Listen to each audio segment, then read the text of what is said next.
Olá! Hoje eu vou vos apresentar uma ferramenta fantástica do Google chamada de Google Jamboard. É uma espécie de um quadro interativo, um quadro branco interativo com infinitas possibilidades de trabalho.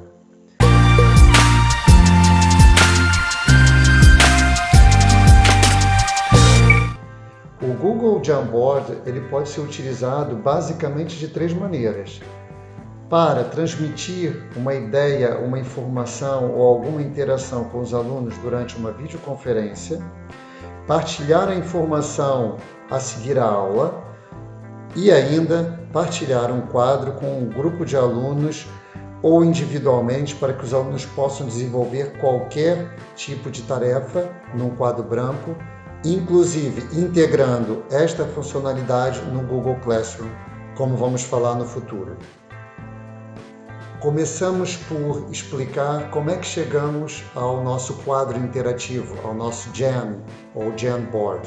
Existem três formas básicas de nós chegarmos. A primeira, como em todos os produtos Google, nós estamos no nosso Gmail e vamos clicar nos 9 pontinhos no canto superior direito. E aqui, ao correr a barra lateral, eu vou encontrar a ferramenta Jamboard.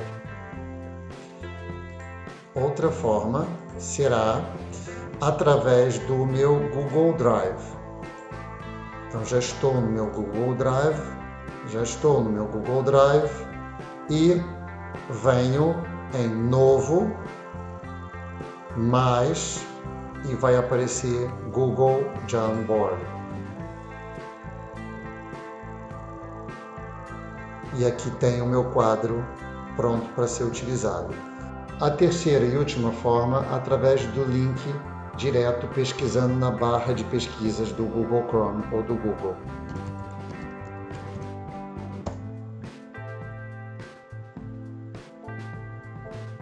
Assim, tenho acesso ao meu quadro interativo, branco, que no futuro vocês também vão ver que pode ser de outras cores.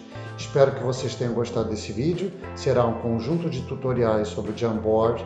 Se você tem interesse nesse tema, curta o meu canal, ative as notificações para os próximos vídeos e deixe seu comentário. Obrigado e até uma próxima.